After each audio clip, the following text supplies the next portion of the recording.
Hello, everyone, and welcome to this event jointly organized by the Baltic Programme at the Center for Geopolitics at Cambridge University and the Institute of International Relations of the Maria Curie-Skłodowska University in Lublin. My name is Donatas Kopčiūnas. I'm a Baltic Fellow here in Cambridge, and we are going to chair this event together with Dr. Damian Szacava from the Institute of International Relations at MCSU in Lublin. Today, we are joined by 4 Polish experts to talk about Poland's defense strategy after February 2022. As you may know, Poland has been one of the biggest supporters of Ukraine since the war began, both materially and diplomatically. Planes have been buzzing like bees in Rzeszów airport with all sorts of cargo for Ukraine. Poland also took more refugees from Ukraine than anyone else because the war is literally at Poland's border. At the same time, Poland is modernizing its military and currently spending a whopping 4.12% of its GDP on defense. It has been purchasing all sorts of cool stuff, from brand new tanks to anti-air systems. And so today we will be looking at what does this all mean for Poland's role in European security and for its strategic partnerships and initiatives aimed at strengthening the eastern flank. So, Damian, over to you. Donatas, hello to everyone. It's my great honor to co-moderate this webinar. My name is Damian Szacava. I'm an assistant professor at the Institute of International Relations at the Maria Curie-Skłodowska University in Lublin and a senior analyst at the Baltic Department in the Institute of Central Europe in Lublin. The Maria Curie-Skłodowska University is the largest university in Eastern Poland with over 18,000 students. The university has one of the oldest in Poland and highly evaluated undergraduate and graduate programs in international relations, opened in 1991. The Institute of Central Europe was established in December 2018 and operates as a think tank and a public legal entity that is overseen by the Prime Minister of Poland. Both institutions are deeply involved in studies focused on social, political, economic and cultural process in Central and Eastern Europe, international relations among states of the region, as well as the relations of the region with its external environment. So it's our great pleasure to have this webinar together with the University of Cambridge. And let's now go to our first speaker, Dr. Dominik Jankowski, who is the Deputy Permanent Representative of Poland to NATO. He formerly worked as policy advisor in the office of NATO Secretary General Jens Stoltenberg. He's also worked at the Ministry of Foreign Affairs of Poland, the National Security Bureau, and the General Staff of the Polish Armed Forces. He got his doctorate from the Warsaw School of Economics. He's also studied at Harvard and worked for American security think tanks such as SIPA or CSIS. Dr. Jankowski is going to touch upon the NATO and transatlantic dimension of Poland's security strategy. So, Dr. Jankowski, we're looking forward to what you have to say. Thanks a lot, and good afternoon, everyone. Many thanks to both institutions for the kind invitation. As always, every single technological element of our discussion is full of surprises. Life is full of surprises. I think also today, more broadly, there was a day full of surprises, at least to some people around the world. So with that, let me turn to the topic and your request. I will concentrate mostly on Poland and NATO. So I've been working in NATO headquarters for almost 7 years right now in different functions. So I've seen Polish approach before the war, before the Russian aggression against Ukraine, and of course how this has shifted after February 2022, and where we stand right now. So I will concentrate on 3 elements, 3 main points, mainly how we tried to transform NATO after the February 24th Russian aggression. So I think one of the key elements, key tenets of our approach to the alliance was it's a transatlantic alliance. So the first pillar of our thinking, how to make sure NATO functions, is we need to make sure that we are anchoring even more American presence in Europe. And when I'm saying American presence, of course, primarily it means, and this is what we have been doing in NATO, through American boots on the ground, but more broadly, conceptually, anchoring US commitments to European defense through planning, exercises, and strategic thinking about future deployments. And you know, to some extent, of course, as always, the glass is half full. We have set a very ambitious goal on the benchmarks when it comes to U.S. boots on the ground on the eastern flank. Let's go more broadly than Poland itself. But I think since 2022, we have seen the significant increase of U.S. troops presence in Poland and in the eastern flank. And one of the key elements of those, let's say, 2 last years that I would say also shifted the thinking among a lot of allies was the first ever permanent deployment of US troops on the eastern flank, which has happened in Poznan, where the fifth elements of the US Fifth Corps were permanently deployed. That has also breach this taboo of not having permanent deployments on the eastern flank. So we are over it, and that's an important element of what has changed and how Poland has also navigated through those discussions over the last 2 years. The second element, of course, of that approach, more focus on deterrence and defense, is that we needed to once again shift how we approach deterrence and defense. So when you look, once again, I will go a little bit into nitty-gritty NATO jargon, so apologies for that, but I think it's also important to understand what we have achieved over the last 2 years, leading some of the processes in the NATO HQ, NATO headquarters. So when right after the invasion in March, we started to think how we can translate what we see into a shift in NATO's approach to collective defense and deterrence and defense. We were back then in the middle of the negotiations of the new strategic concept. So the overarching document, which is setting political guidelines for the entire alliance for more or less a decade. That's what people are saying, but of course there is no timeline for any strategic concept.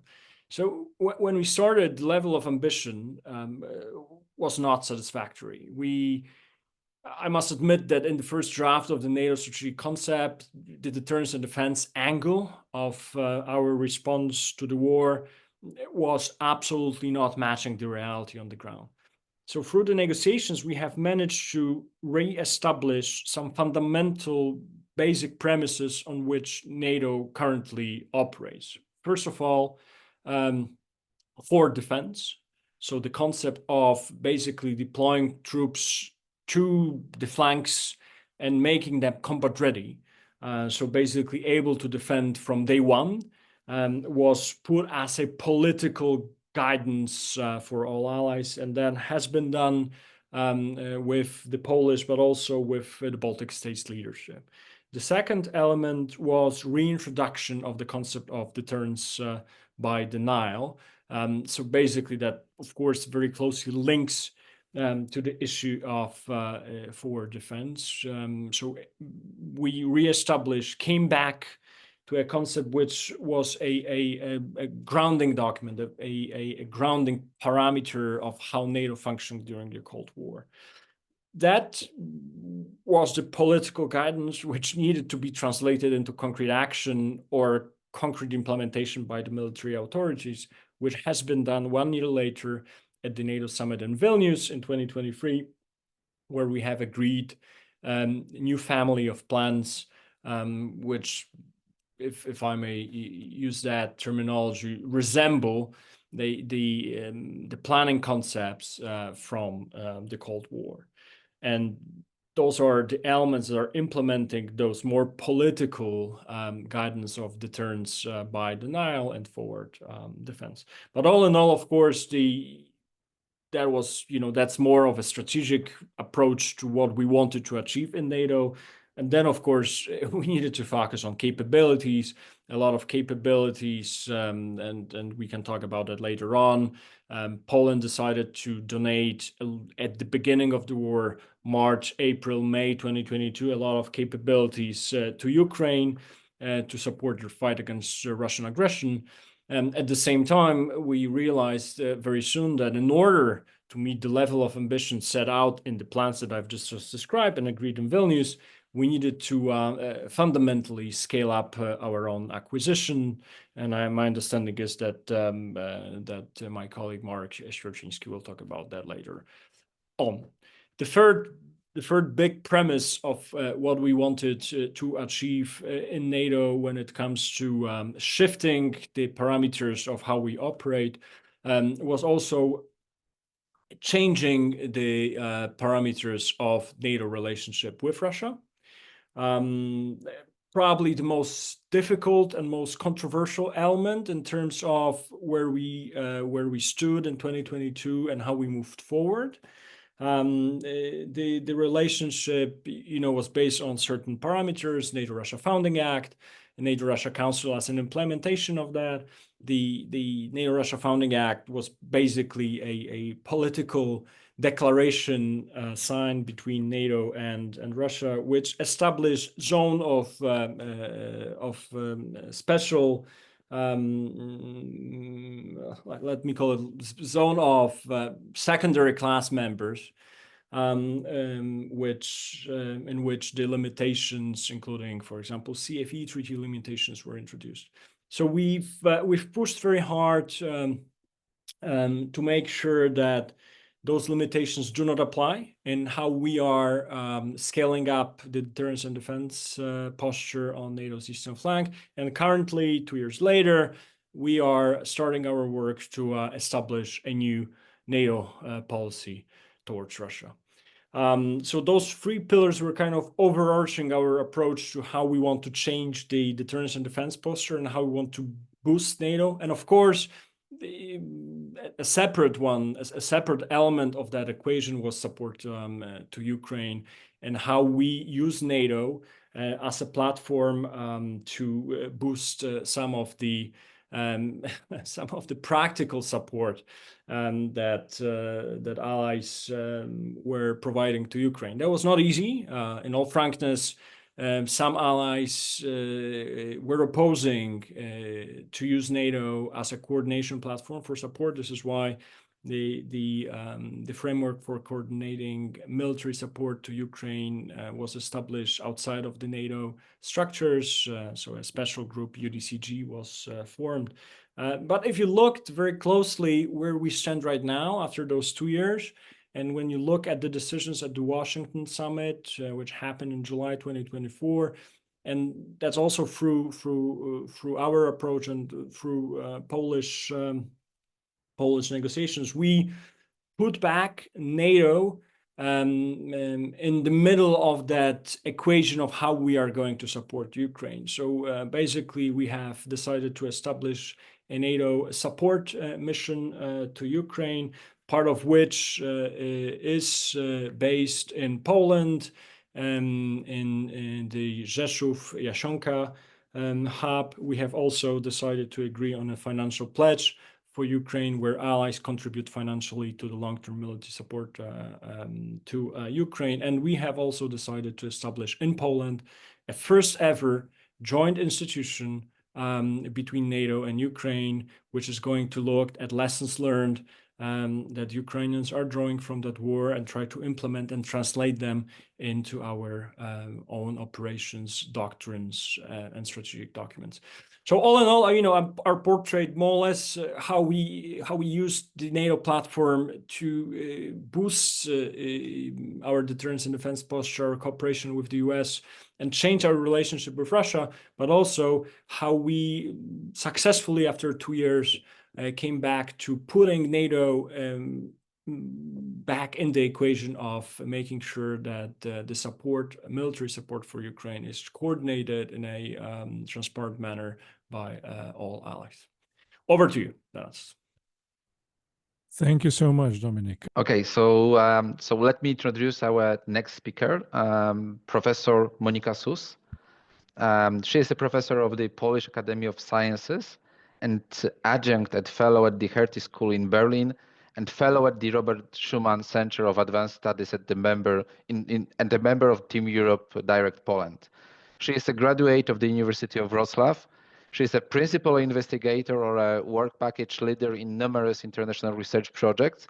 Her articles were published in top scientific journals, including the Journal of Common Market Studies, the British Journal of Politics and International Relations and European Security, and she also has received a number of prizes and scholarship. Professor Monika Sus, the floor is yours. Thank you so much, and well, good afternoon and perhaps good evening. I'm actually in Rome, so it's quite dark already here. I suppose that in your countries as well. I will focus in my brief remarks on Poland's approach to EU security, and I will also touch upon the cooperation between EU and NATO, if you allow me to, because I think especially well today it has always been an important topic, but I believe that today the topic got even more important, at least from the Polish perspective.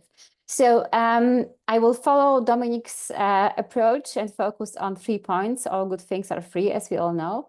And I will start with the general impact of the Polish membership to the European Union on its security strategy. I will just flag out a couple of points, and if you want me to, I can elaborate, of course, on that in the Q&A later on. So first of all, of course, Poland's membership in the EU has provided several key benefits for Polish security.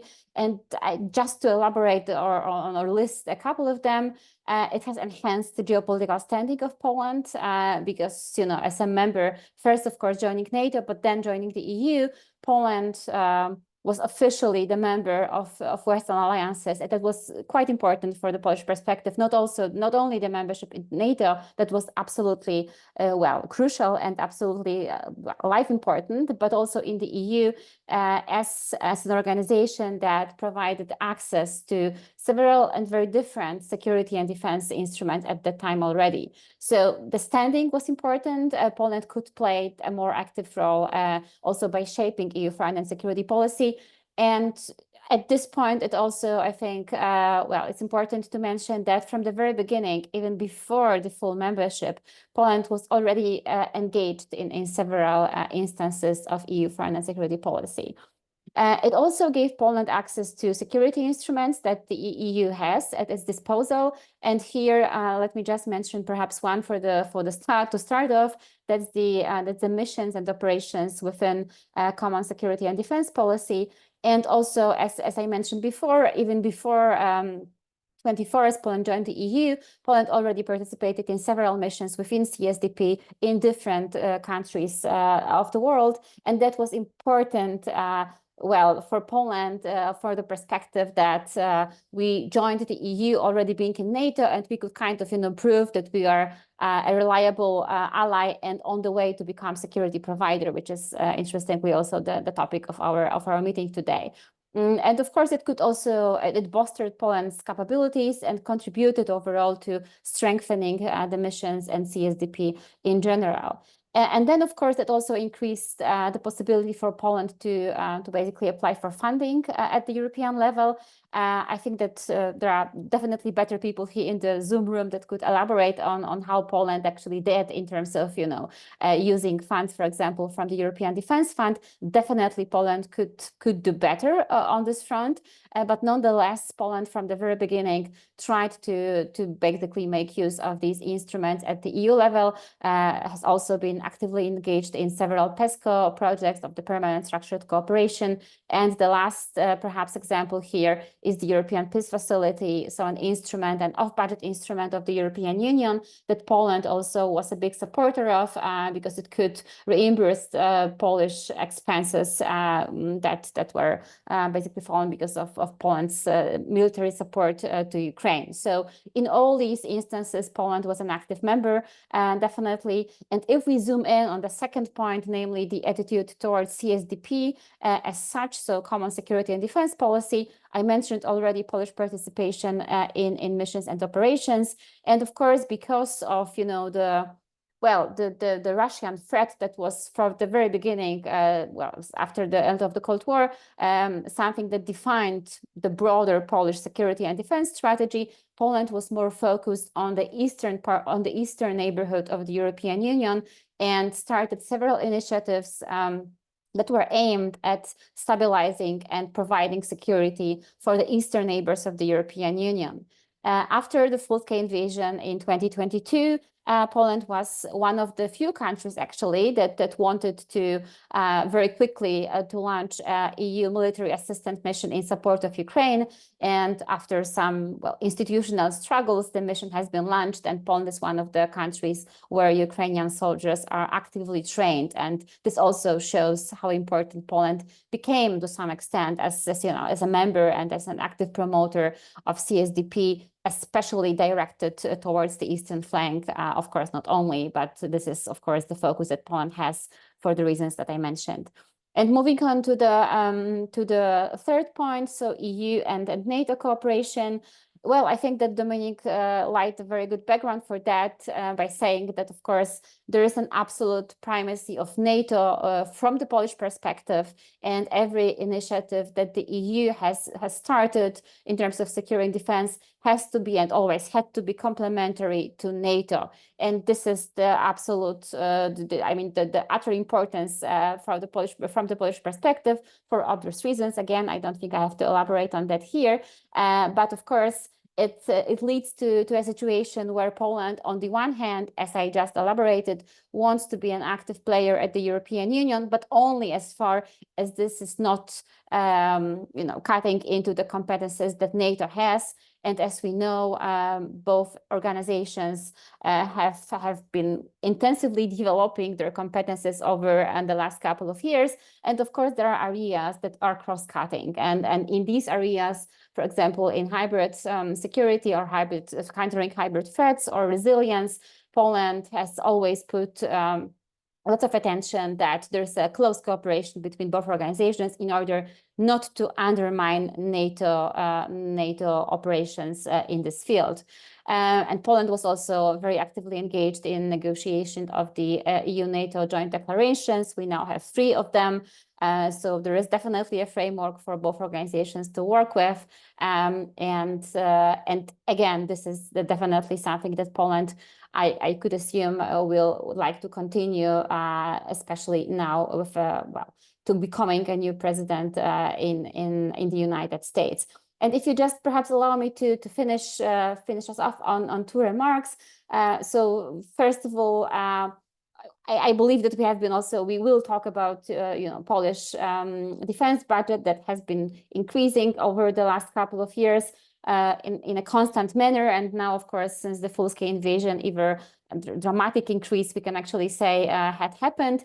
And it is important from the EU perspective, or if we talk about Polish involvement in the EU security as well, because basically Poland will most probably be much more involved into the all initiatives going into joint defense procurement and joint defense cooperation, because we will procure more. And the question, of course, will be how we do it. But I think that, and this is the second point, the recent tweet of our Prime Minister, I think it was November 2nd, so before the elections, Donald Tusk posted a tweet about that, the era of geopolitical outsourcing is basically over, and Europe has to finally grow up and believe its own strength. And definitely for Poland, again, NATO is the first framework for that to happen. But of course, as I just mentioned, the EU has a range of instruments that NATO has not. So I deeply believe that this government that we now have will try to make use of both frameworks in order basically to maximize the European security perspective via both organizations, with, of course, NATO being the primary framework for that for the foreseeable future. Thank you very much. I will stop here. And again, I am happy to elaborate on these points in the Q&A. Thank you so much, Professor Sass. That was excellent. Now, let me briefly present Mr. Tomasz Avdankiewicz. He is a director of the Department of International Security at the National Security Bureau. He is a graduate of the University of Toronto and holds an MA in International Relations from Collegium Civitas in Warsaw. Prior to joining the National Security Bureau, he spent over 25 years working in the Ministry of Foreign Affairs, where he was responsible for issues related to international security, NATO, and national security strategy. He also has served as a member of Poland's diplomatic service in Washington, D.C., in London and Budapest. Good evening to everyone and everybody listening in to our conversation. I very much appreciate the invitation. I think I have to start from the beginning and address the general theme of our today's discussion, which is that Poland transitioned from security taker to security maker. I'll try to look at the screen more often to see when I freeze again. Well, Poland never wanted to be a passive member of NATO and to burden the others. And in fact, when you look at it, our accession to NATO was in 1999, and it was just at the moment when the intervention in Kosovo happened. And then shortly after, we had 9/11, and then Afghanistan, Iraq, and everything that followed with the war on terror. And finally, geopolitics also caught up with us with the events in neighboring Ukraine, and first with annexation of Crimea, then with Donetsk and Lugansk oblasts. So I think it's very important to point that out, that we really did not have time to be security takers. We had to and we wanted to contribute as much as we could from the outset. And I think we began to quickly contribute to the Euro-Atlantic security with Poland's missions later on in Kosovo, and of course, in Afghanistan, Iraq, and right now to the forward presence in Latvia and Romania, and with assurance measures for Turkey. Poland was also actively shaping the process of NATO's strategic adaptation, thanks to the enormous efforts of our permanent representatives in Brussels. And especially since the Wales Summit of 2014, the military adaptation aimed at rebuilding Allied deterrence and defense capabilities vis-à-vis Russia was our main focus. And we are proud of the achievements that NATO has made and we have made so far. Nevertheless, I think it is, I understand the reasoning behind highlighting the rising role of Poland in terms of security on the eastern flank, especially after the full-scale invasion of Ukraine in 2022, and the commitment that Poland has made in supporting Ukraine with the heavy equipment and also in the heavy investment in our defense capacities. So Poland has provided a bulk of its armored personnel carriers and tanks, and from its own stocks, which is unprecedented. And in this regard, I think with this involvement, we stepped up into a completely new level and a totally different level of security providers in our region. And because in effect, hundreds of that equipment was used by Ukraine in effectively stopping Russian advancement in February and March in 2022, and later was used in its successful offensive, pushing back Russian forces. We feel that in the medium and long term, our investments in procurement, national defense industry, and in the quantity of our armed forces will bring another breakthrough in the regional security architecture. And we hope that in a few years from now, Poland will become truly a capable security provider with the strongest land force of European countries, NATO, and a cornerstone of NATO's security policy on the eastern flank.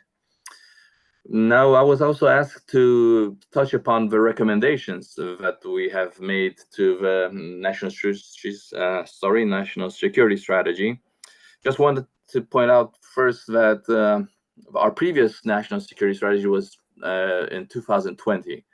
It was already drafted after the events of Crimea and Donetsk, but it was plain simple to everyone that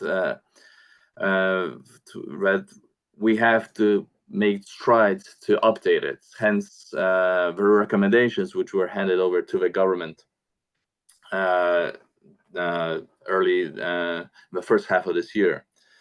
The National Security Bureau, among other things, has written in a law obligating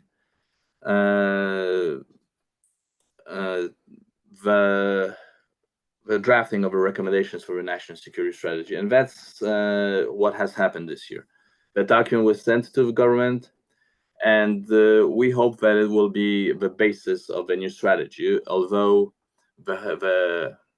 how it works in Poland is that it's now in the hands of the government, speaking precisely with the Ministry of Defense, and we assume that the work is going on, and the National Security Bureau will participate in any work, however the government sees fit. And the role that the BBN could play. But speaking about the details of the recommendations, I think it won't be a surprise to anyone that we pointed out Russia as the most serious threat to Poland and NATO, followed by the instability in Middle East, the growing assertiveness of China, the situation in the Korean Peninsula and Western Balkans, as well as other challenges relating to climate change, among others, and the scarcity of natural resources and energy resources. In tackling these issues, we consider our membership in NATO and the EU and our strategic partnership with the United States as indispensable elements. Regarding NATO, we advocated, among other things, for strengthening that transatlantic bond, continuing strategic adaptation of NATO, maintaining an active model for our membership in the alliance, encouraging the revision of relations with Russia, continuing the development of NATO partnerships with out-of-area countries, foremost in the Pacific, and improving allied nuclear deterrence. And I am prepared to talk more extensively if any in the question and answer part. Regarding the EU, we recommended a strengthening of EU-NATO cooperation, maintaining political unity within the EU, improving European defense industry cooperation, continuing the stabilization of the Eastern neighborhood through the expansion and offering the perspective of enlargement, enhancing military mobility around Europe.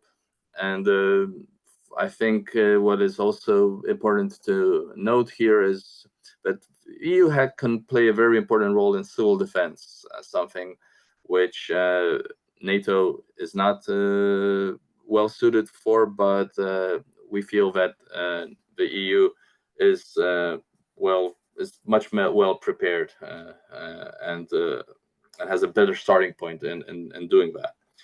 In terms of bilateral and multilateral cooperation, we consider it as a crucial thing the further development of the strategic partnership that Poland has with the United States, deepening the cooperation with key European allies like France, Germany, the United Kingdom, and also with Nordic countries and the Baltic states. I think the membership of Finland and Sweden in NATO is something which enhances our security, but also creates more responsibilities, and Poland is willing to develop further our cooperation and for security in the Baltic region. But also not forgetting about our other commitments. For example, the cooperation within the Bucharest 9, very important. Free Seas Initiative, the Visegrad Group, I would not dismiss entirely. The Weimar and Lublin Triangle formats are also important. If you ask about one specific aim of our current policy towards our allies, I would say that we want them to be more proactive, more decisive and serious. And this pertains not only to our partners in NATO, but also in the EU. What I mean here is that if you compare actions of Poland in reaction to the Russian aggression on Ukraine with the actions of some of our bigger partners in the West, you will see a striking inconsistency. Our allies seemed sometimes to agree with us on the principle that Russia is a threat. We have been saying this for a very long time, even preceding the events of 2014 and 15. And that we need, and right now there is, let's say, the common approach that Ukraine needs our support for victory, that we need to enhance the defense of the eastern flank. But still, we detect sometimes a lack of a will to implement some of the measures that have to be made. I wanted to go back to what President Duda said during the Warsaw Security Forum in a speech, which was in October, that we need to understand that the cost that we pay today for supporting Ukraine and strengthening our capabilities is nothing in comparison to the cost that we would have to pay if Ukraine fails. We understand this, and we hope that others will follow suit. Concluding, I think you can see that Poland is to a large degree consistent in its security policy. We were always an active member of NATO because we have always perceived Russia as a serious threat. I think I can easily quote here Chancellor Bismarck, is that a lot of things in foreign policy can change, but one thing doesn't change, is geography. That is why we have integrated with Euro-Atlantic organizations and advocate for the strengthening of the defense potential. What has changed over the years in our own capacity is our GDP, and therefore the scale of our influence over the security situation in the region. And I hope that we can maintain our engagement, and I believe that as the National Security Bureau, we are very much aware of the responsibilities ahead of us. And I just wanted to end with that. Thank you. Thank you so much, Mr. Wdankiewicz. And last but not least, let's go to our final speaker tonight, who is Mr. Marek Świerczyński, who is the head of Security and International Affairs Desk at Political Insight think tank in Poland. Mr. Świerczyński has written more than 1,000 studies focusing on Polish defense policy, NATO, conflicts and crisis, technical modernization, and Polish-American military cooperation. He has been covering defense tenders and international security issues for most of his career in journalism, which included BBC World Service, TVN24, TVP, and other outlets. He's a regular contributor to Politica Weekly magazine and Politica.pl online service, as well as a participant of security conferences, panels, and seminars. Mr. Świerczyński is going to tell us about the weaponry that Poland has been purchasing in the last few years. What does this all mean, and how that changes security situation in the region more generally? So, Mr. Świerczyński, over to you. Yes, thank you very much. Thanks for having me, and it's a pleasure for me to join you. Let me first present a larger picture or environment in which all of these things are happening, and then answer the questions you have provided to me in your communications with specific numbers and types of equipment. Just echoing what Mr. Avdankiewicz has told us, it is true that Poland has been very close, for instance, to this 2% threshold since quite a long time. I believe it was in the 2001 that we've actually made it mandatory to spend at least 1.95% of GDP for defense. Of course, the real money was very much different then, but it actually illustrates what has been already said, that Poland was very serious about its defense and its role in NATO since very early in the accession period. And of course, we have already witnessed a few waves of modernization and westernization of Poland's equipment, if you like. The first one came very soon after the NATO accession and included the F-16, C-130 aircraft, used Leopard tanks from Germany, new wheeled APC and anti-tank weapons, CASA transport aircraft, second-hand frigates and submarine, and all sorts of other equipment. And then, of course, just as Mr. Avdankiewicz has told us, came war on terror, Poland's participation in it, missions in Afghanistan, Iraq, and of course the financial crisis at the end of this gloomy period, I would say, which resulted in budget cuts, program reductions, and, for instance, what fell victim of it was quite an ambitious program of having built a new 7 new corvettes for the Baltic Sea. However, right after that, a second very ambitious wave of modernization came in around 2012. It was a 10-year-long program, and covering basically all the domains, both traditional land, air, and sea, and C4ISR, as well as the new domains such as unmanned aerial systems and other stuff. But special priority, and this is something I would like to stress, was given to integrated air and missile defense. And it was actually, more than 10 years ago that Poland has designed and started developing what is actually becoming today one of the, if not the most modern air and missile defense system across all NATO, and certainly on its eastern flank. So fast forward to 2015, peace government comes to power, puts some brakes on some programs, makes some changes. You may have heard about the Caracals being slashed or canceled, the MRTT aircraft or Orca submarines, who also fell victim of those changes. However, in 2018, quite a significant spending increase plan kicked in, with actual 2% of GDP being introduced.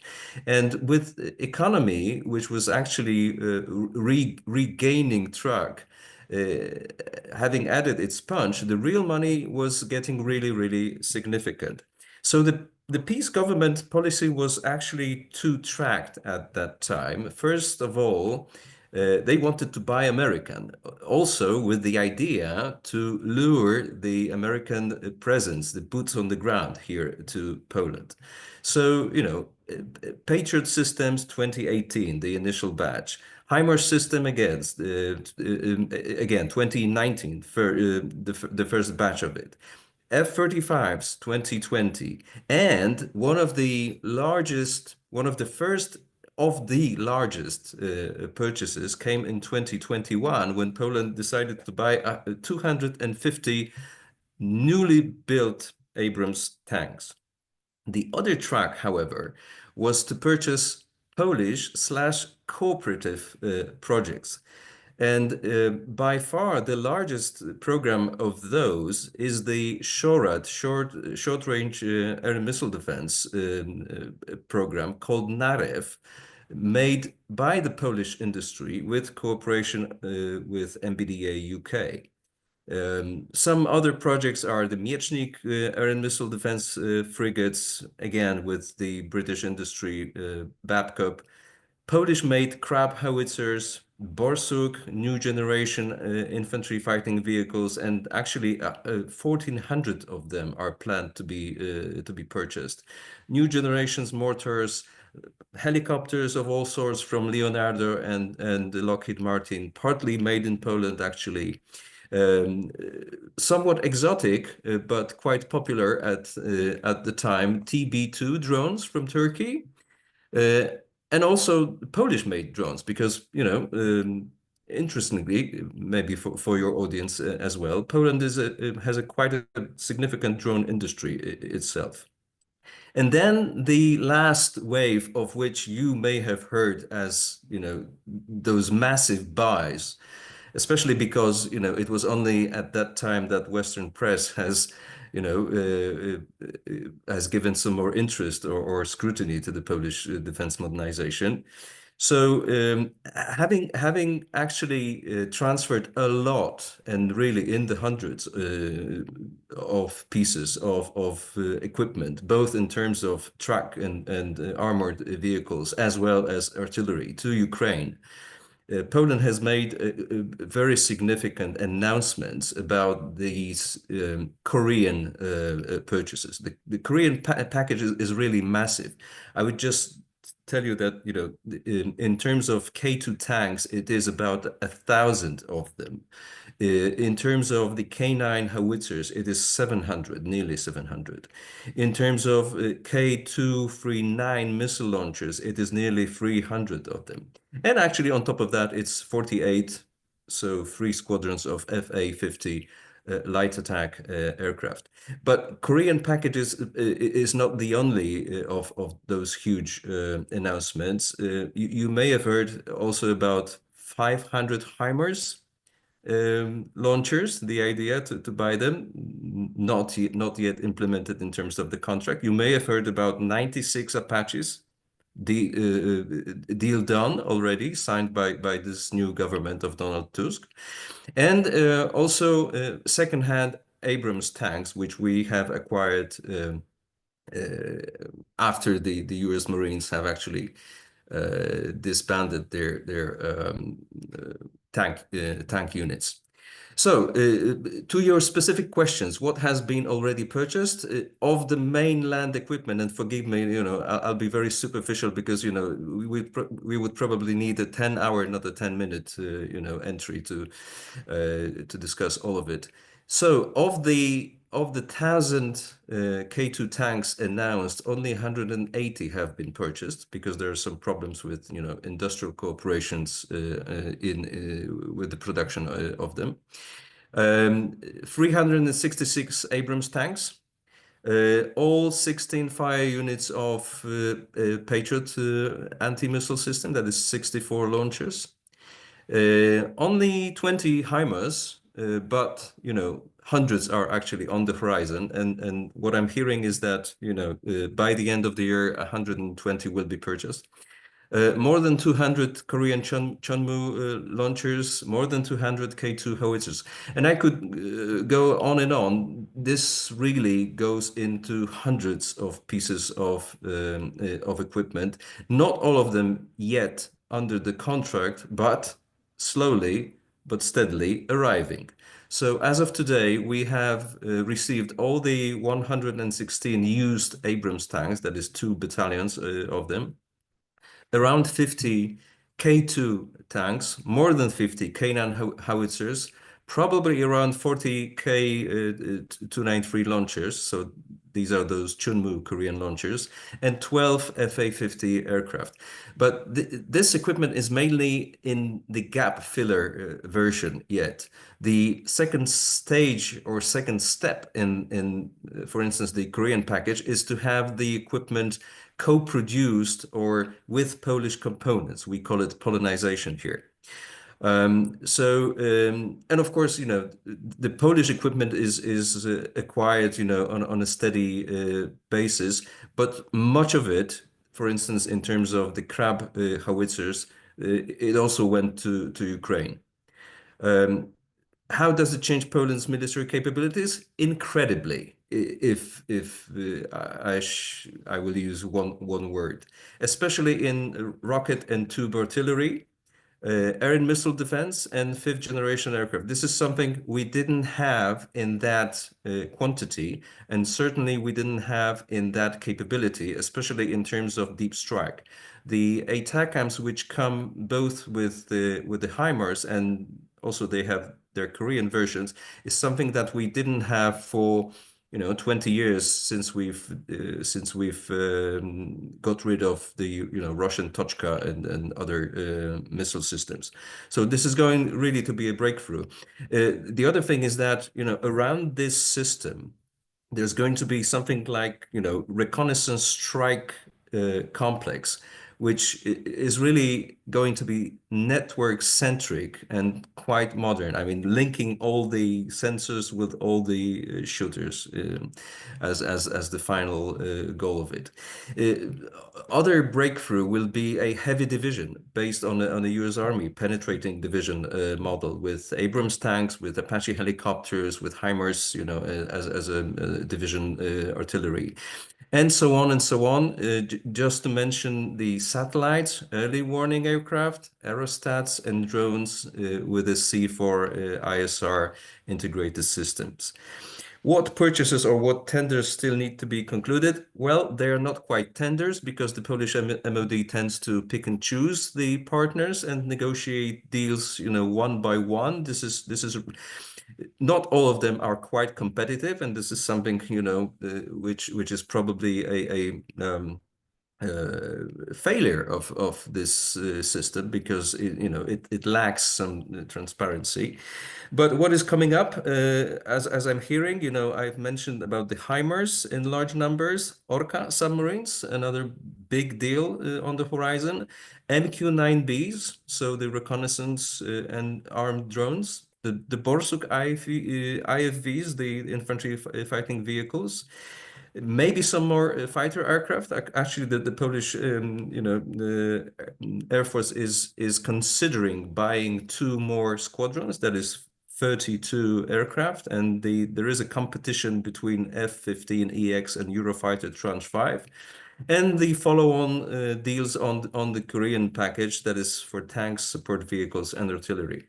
Future challenges, of course, money, because we have probably, we are close to our limits in terms of defense spending. Despite the fact that we have actually, that this new government has actually increased the spending for the next year, as is seen in the draft budget for next year, to 4.7. So we are, we are nearing 5% threshold. This is probably everything that we can afford. And from the mid and long-term financial planning, it looks like we will be decreasing the levels of spending in the second half of this decade. Another problem is absorption capability, because it does require a lot of people to have enough personnel. And you may have heard about Poland's plan to have a 300,000 army, but is this enough really for all of those plans is a big question mark. And is it feasible is another question mark, maybe even bigger. Infrastructure and the cost of it, industrial capability, I've mentioned some problems of it. Life cycle cost, of course, it will, once you spend X, Y, Z, billions on equipment, you will probably pay triple the amount of it in the life cycle cost of the equipment.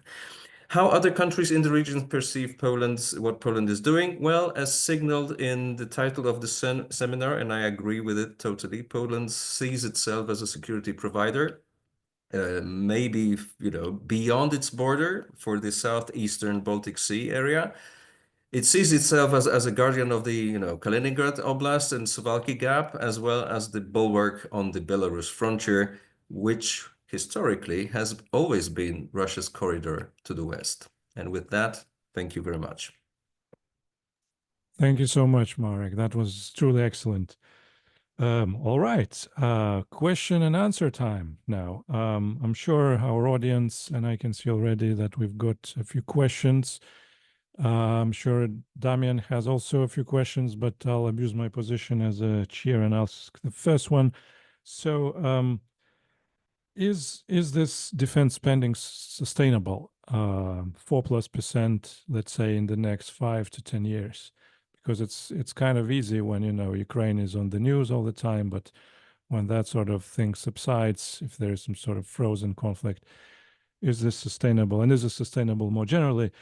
And a related question, the most popular word today is, of course, Trump. To use a term used by interwar British diplomats, there might be a likelihood that the Americans are going to leave Europe to stew in its own juice, so to say. So does Poland have any sort of contingency planning for that? In particular, in terms of its regional alliances, but also in its relationships with the big players of Europe, such as Germany and France, in terms of, I don't know, interoperability, any sort of common defense planning, or just, good relations in general. So if anyone would like to take that. I'll start quickly on defense spending, but rather once again from NATO headquarters perspective and how we are approaching that discussion there. And I think it links, especially today, even more to what is coming. So if the discussion under the first presidency of Donald Trump was difficult on defense spending, this presidency will be also about money. We have agreed as allies, and Poland, of course, spending what is currently spending almost 5% of GDP on defense, but consistently over 2% GDP in the last years. We have underlined that this threshold that we established in Wales at the Wales Summit in 2014, which basically said that over the next decade, so by 2024, all allies will be spending 2% GDP on defense, is not enough. I think 2022 revealed very clearly that 2% GDP is the absolute minimum to sustain what we are currently doing in NATO. And in order to meet the new threshold and the new level of ambition when it comes to deterrence and defense, as stipulated in the plans, and bearing in mind the number of systems and capabilities that we have provided to Ukraine over the last 2 years, it's absolutely unrealistic to say that with 2% GDP on defense, we will match all those goals. So, the language which is coming from the Washington Declaration, which repeats the Vilnius Declaration, basically says that in many cases, defense spending over 2% are necessary. But in all frankness, and this is the trajectory which we are going to face, we will need to have an honest discussion about a new threshold. Once again, I'm not going to say whether it's 2.5 or 3.0, but this is a necessary element of European preparing themselves for the Trump presidency. You are asking whether that's sustainable. I'm asking what we are going to do if we are not going to spend that money. The problem of sustainability is also the problem of credibility of deterrence and defense. If you decide politically that the new level of deterrence and defense is threefold what we had back in 2021, the capabilities that are needed, bearing in mind also the long-term support that we are going to provide to Ukraine, also after the war, is basically exhausting our own defense industrial capacity. We need to ask ourselves a critical question: whether we really want to defend the territory of the alliance. And in order to do it, we need to spend money on capabilities. So, I understand politically it's a very delicate discussion to balance that against other spending. But I think, and this is the leadership that the Polish political allies agree on, and I think this is one of the key elements of why in Poland, there is a broad consensus when it comes to defense spending, be it from the government, the previous one, the current one. Everyone says we need to do more. And I think, honestly, after 10 years, there are still allies who are not spending 2% GDP on defense in NATO. So, in all frankness, out of 32 allies, 23 are spending that money. That's not serious. Countries in the eastern flank, countries like Poland, Lithuania, Latvia, Estonia, not the richest country in NATO, can commit to that politically and financially. I think also richer countries in the West can do it. Over to you. Thank you very much. Any other comments? Can I take the Trump Yes. part of that Sure. question? I don't feel like Poland is really anxious today, because first of all, as Dominic just outlined, we have delivered on commitments and actually exceeded commitments in such a significant manner that I think, in terms of statistics, we feel pretty safe. Second thing, we have been such a beautiful customer for the US defense industry. And Mr. Trump likes that very much. And we have actually, one of the first purchases that we've made, actually before he came to power.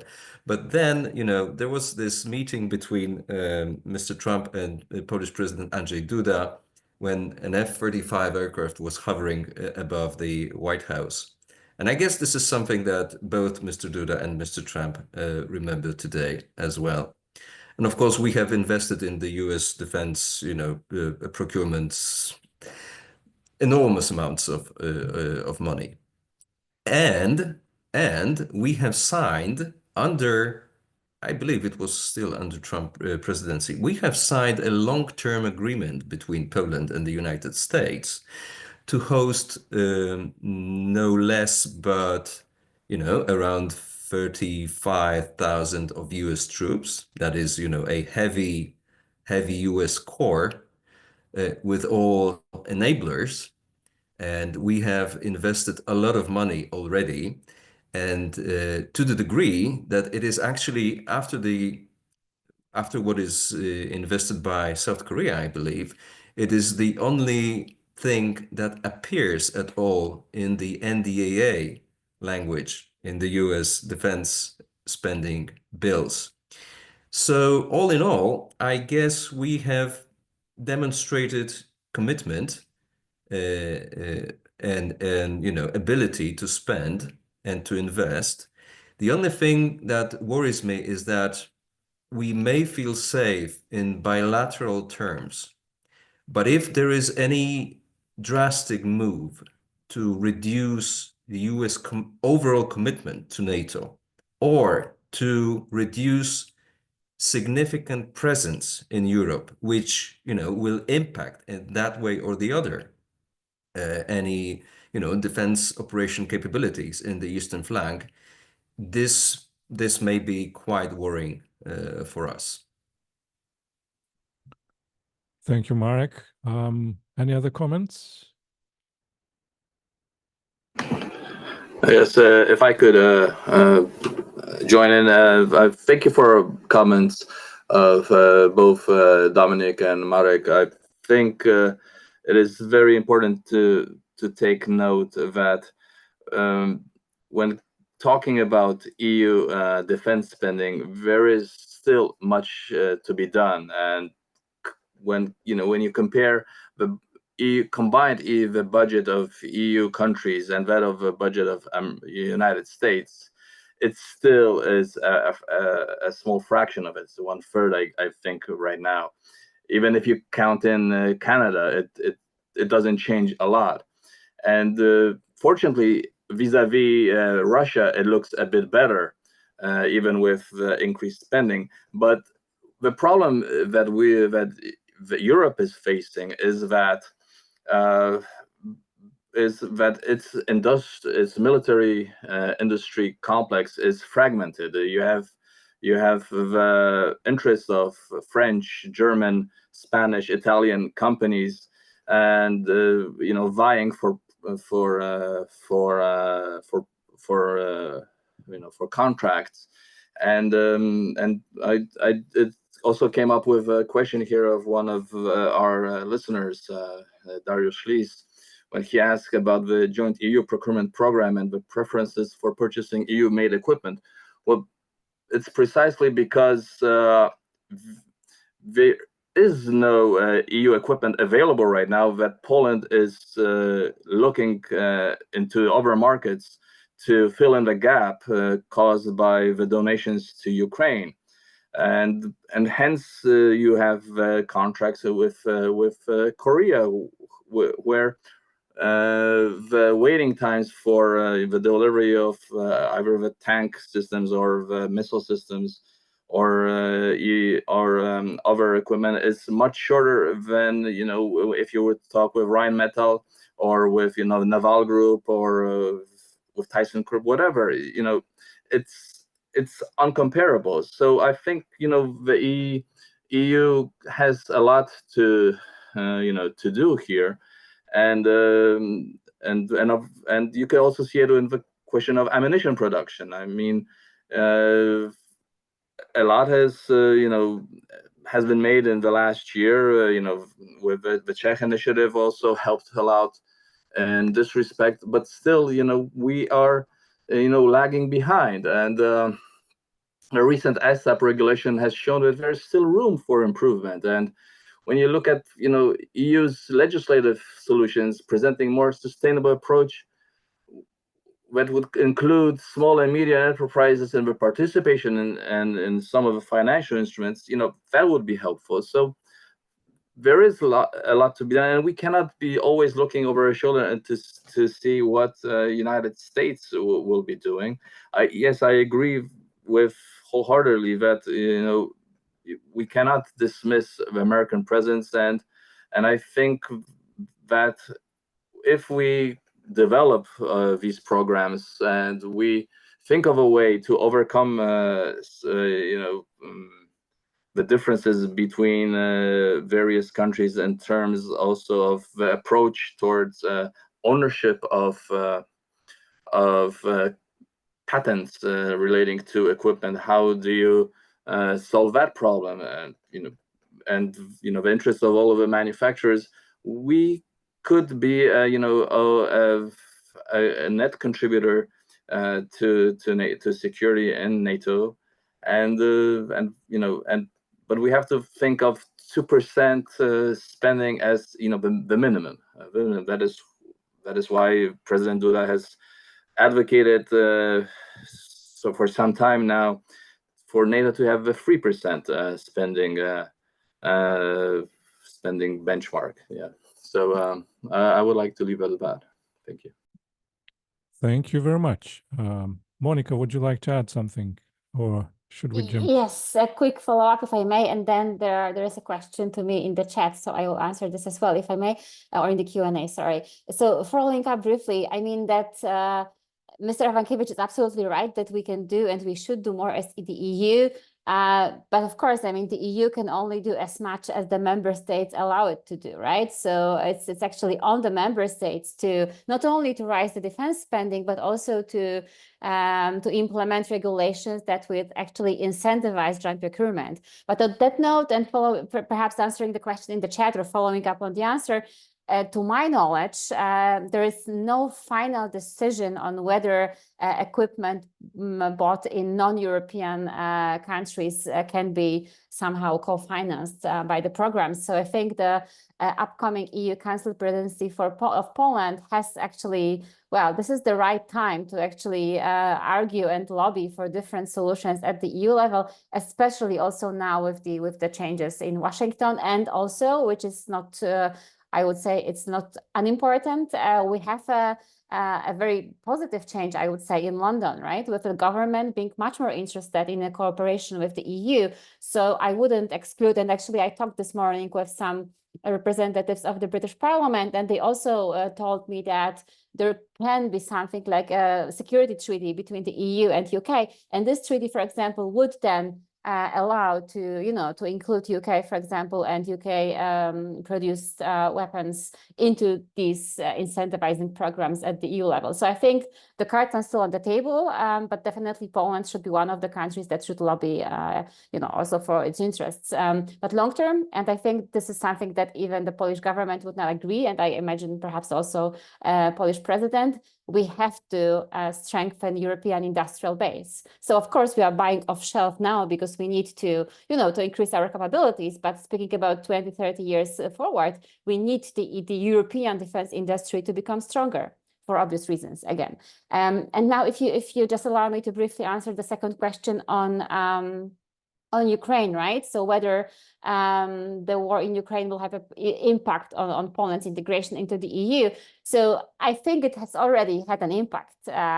I mean, Poland has become definitely a country that is, more hurt in terms of, addressing certain concerns that the other EU countries perhaps did not see so clearly before. But I think that mostly Polish role will change when Ukraine enters the EU.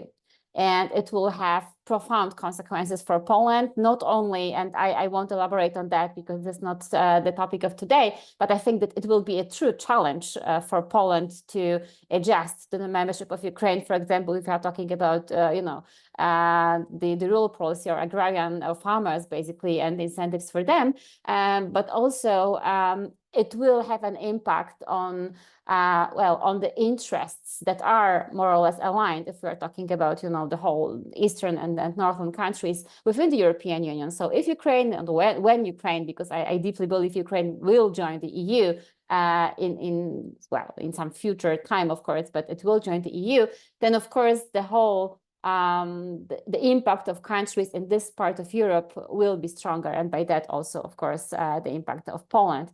And briefly on energy questions. So again, to my knowledge, Poland is rather a country that imports energy than exports energy. And I don't think we have the capacities actually to export energy. It can change, of course. I mean, the first, I believe the date that is now set for the first unit of the nuclear power plant is set at 2033. So if this is really about to happen, then perhaps Poland could be able to export energy. But for now, we are definitely not able to do this. Thank you very much. Damian, over to you now. Okay, thank you, Donatas. Thank you all for your speeches so far. I'd like to focus our attention to the, let's say, second part, because so far we talk a lot about Polish efforts and Polish experiences in EU and NATO. But what is your opinion? How this proactive defense strategy is perceived by our neighboring NATO and EU countries? And I also would like to follow up the question from Dariusz about what could be done to strengthen military cooperation with V4 or other Central European countries. Is it possible right now? What would be the prerequisite to enhance collaboration?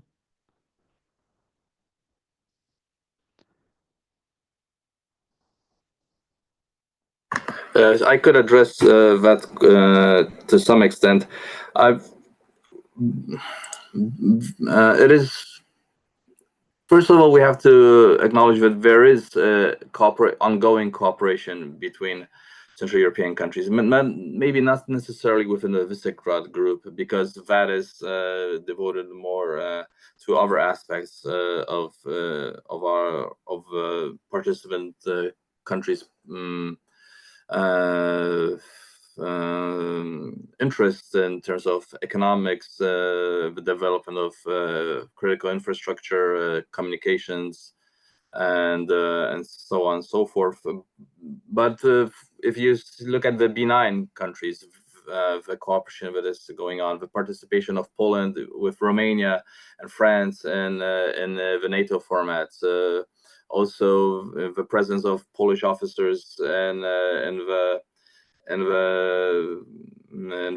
European battle groups which are stationed not only in Latvia, but also you have a participation in Hungary, and where you have that group where you have Croatia and Hungary participating, and also Germany, and I think the Netherlands as well.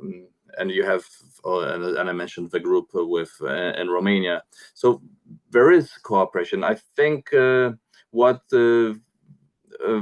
could be developed further is the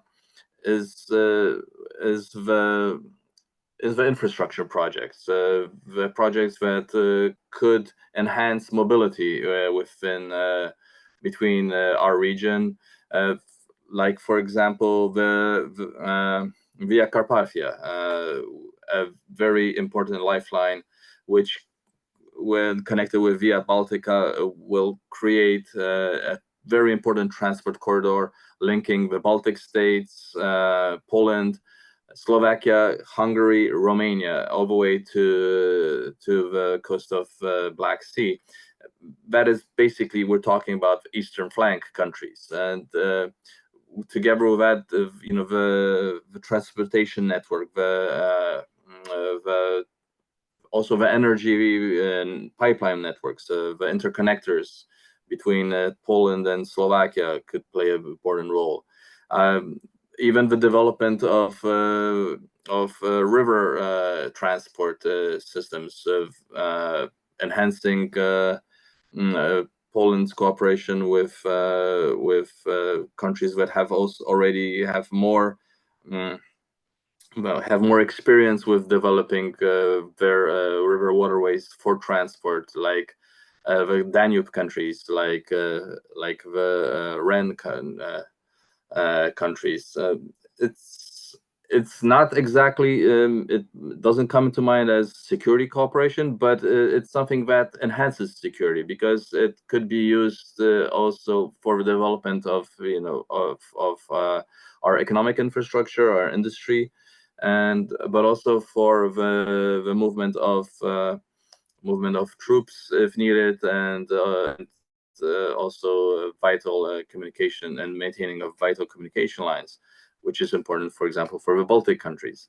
So there is room for improvement, and I think it could be done, even if there are differences in how we approach some problems. We cannot bury it under the rug that Poland and Hungary, for example, or Slovakia right now have a different approach toward engagement with Russia, and the responsibility of NATO and European countries toward helping Ukraine. But that doesn't mean that Bratislava or Budapest would not want to develop projects which increase their economic sectors. So I would like to contribute with this. Thank you. Can I have a comment on the industrial side of it? Yes, sure. So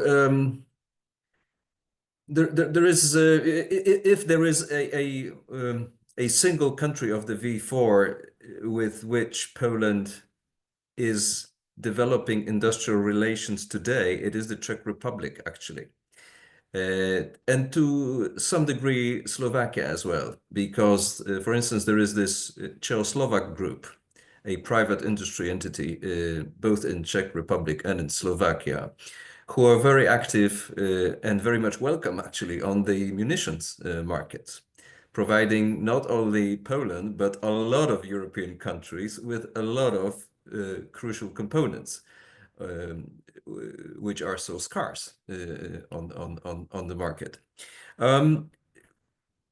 The fact that despite the existence of the V4 for like 30 years, there hasn't been any significant, both military and industrial cooperation between the four countries is an illustration of something, you know, significantly difficult. And of course, the political climate today with Hungary and Slovakia actually makes any wider discussions about it quite impossible. And also, there is a lot of competition, you know, in terms of, you know, how those countries relate themselves to other European players.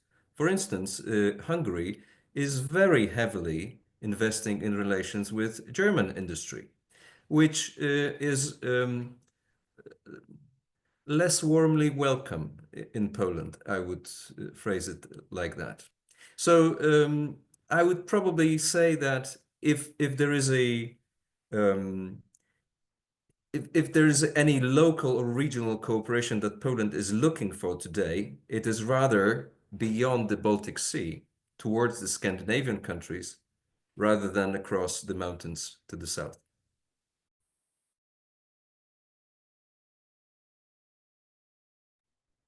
Thank you very much. Any other comments, or should we go to another one? Okay, then we have other questions, again from Dariusz Liz, who is, by the way, writing a dissertation here in England specifically on Polish military procurements. So he's our pro here, I guess, academically speaking. He's asking, can Poland be a security provider without developing a domestic defense technology and industrial base, or DTIB? Can Poland be a security provider without developing its own capacity in the defense sector? No, it can't. And I think it is necessary to Poland to develop it. Poland has to put more emphasis on developing its R&D capacity, and especially since I think we can see some elements in Poland which are, you know, are like the ceilings of a future well-developed sector. You know, with the cooperation which has been developing with Diana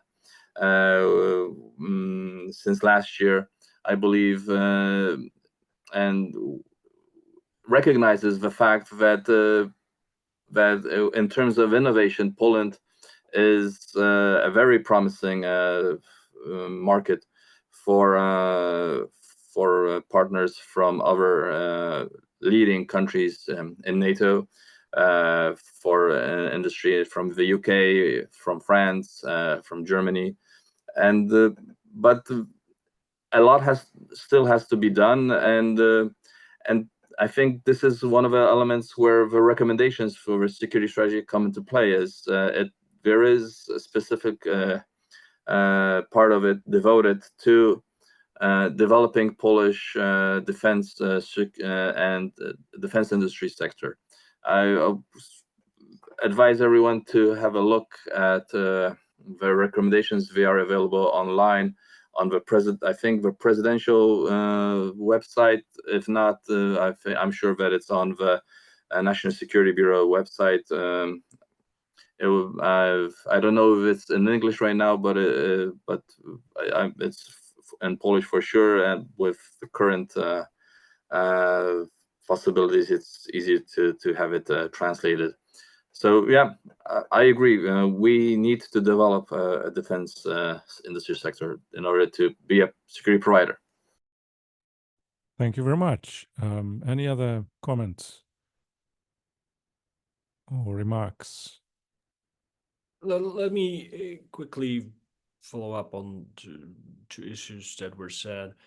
Once again, from a NATO HQ perspective, the technological advancement has become a critical issue in NATO and for a number of allies, of course, looking at what is happening at the battlefield in Ukraine, but also more broadly looking at how China has become a technological competitor to us.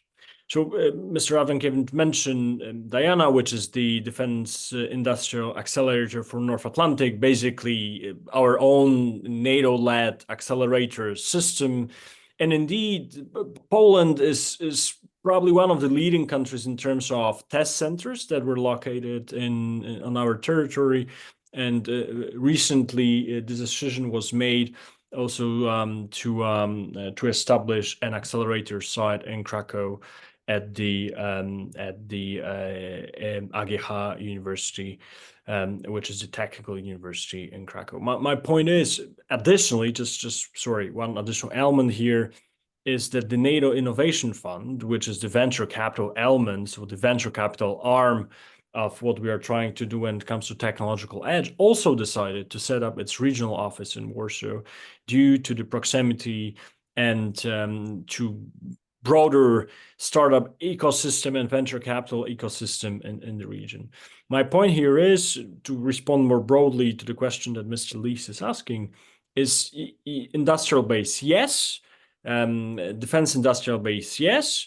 And to partially answer the follow-up question that you asked in the chat is yes with private sector, because one of the elements that allies are seeing in our NATO works that without involvement of private sector, be it civilian, startup ecosystem, or defense companies, it will be very difficult to match the level of ambition that we are trying to achieve in our broader defense production, not only for the military purposes, but for civil purposes itself. And just two additional comments to what was said before. One on regional cooperation. I'll mention two specific projects that Poland is looking at very with a lot of interest and a lot of attention in NATO. One of them is the extension of the NATO pipeline system. Mr. Avrankevich mentioned the pipelines. So we are trying right now to figure out how to build a system which will connect Western Europe to Central and Eastern Europe in a way that the fuel that is distributed by the NATO pipeline system also can be distributed in wartime to the NATO forces deployed on the eastern flank. That's one. Second element, more to the Baltic Sea side. NATO has established a framework to look and operate and to protect the critical undersea infrastructure. And of course, from a Polish perspective with Baltic Pipe, with the LNG terminal and other undersea energy systems, we are very much in looking how we can strengthen the engagement of NATO, including the NATO military part in helping allies to protect this infrastructure. And this is, of course, a follow-up to the sabotage attacks on Nord Stream 1 and Nord Stream 2. Over to you.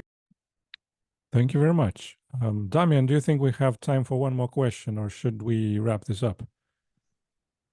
Maybe very briefly, because all of you generally talk a lot about our cooperation, increasing cooperation with Baltic and Nordic states. And we have actually one question about the possibility to organize a Baltic Sea summit in the near future that Prime Minister Donald Tusk mentioned in spring. So what do you think? Is it possible? Because we see that the Baltic Sea, or generally the northern foreign policy of Poland, is of growing importance right now because of energy, because of security, and because of Finland and Sweden joined NATO. If I can take this, maybe someone will join in later. I think it's a great idea, and of a Baltic summit happening, and the National Security Bureau wholeheartedly supports it, and the president supports it.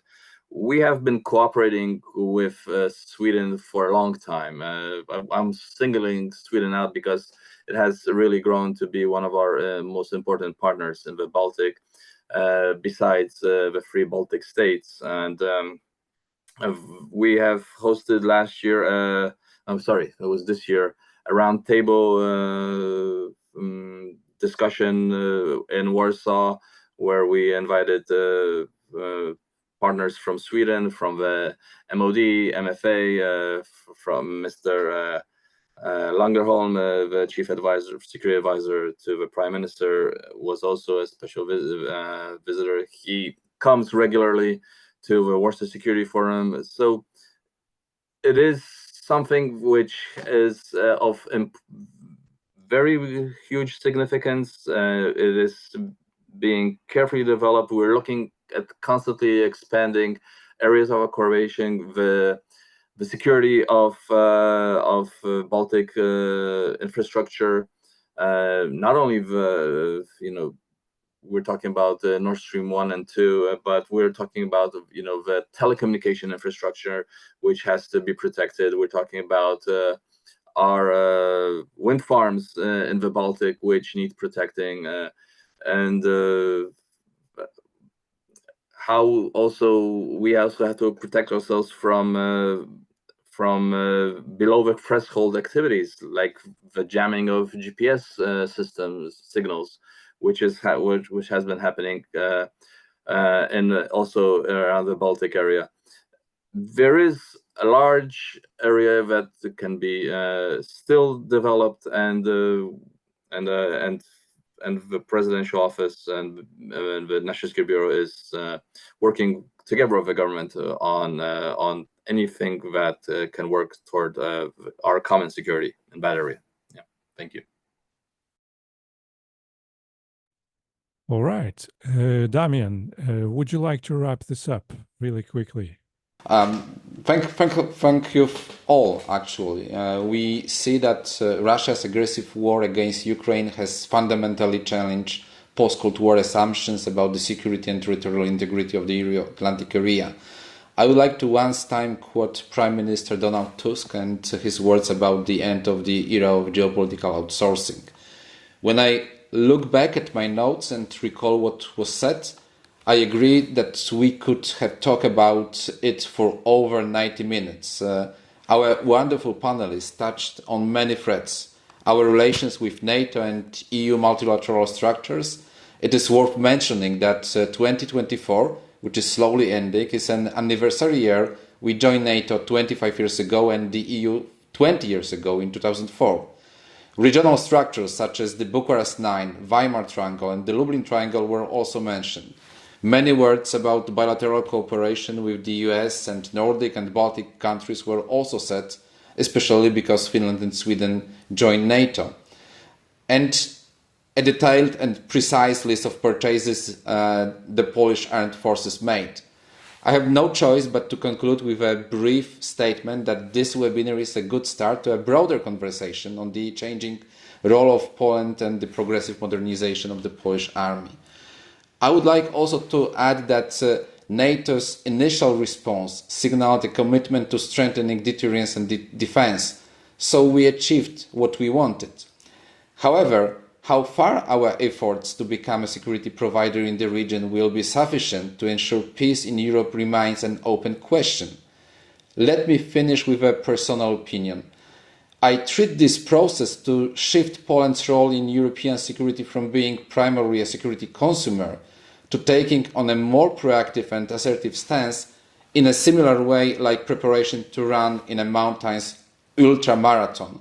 This is very long, tough and arduous process, but as soon as it is well taken, the profits and views are outstanding. And I wish all of us to achieve this goal. Thank you very much. Thank you so much, Damian. I'm afraid this is all we have time for tonight. I'll just add that it's fascinating how much all of it has still to do with this sort of classical geopolitics and even history of Polish relationships with different countries in Europe. And I'm sure we'll continue this discussion on Poland and its role in Europe at some point in the not too distant future. So thank you very much. Warmest thanks to and virtual applause to our 4 excellent panelists. Very many thanks to our audience for your excellent questions. Thank you, Damian, for all your work. Special thanks to our research assistant, Elvira, for helping us organize this event. Another special thanks to Dariusz Lis, who you already know by now. If you enjoyed this discussion, please do follow us on social media and check back on our website to stay updated with our work. So thank you very much and goodbye. Thank you very much. Thank Goodbye. you. Goodbye. Thank you. Bye.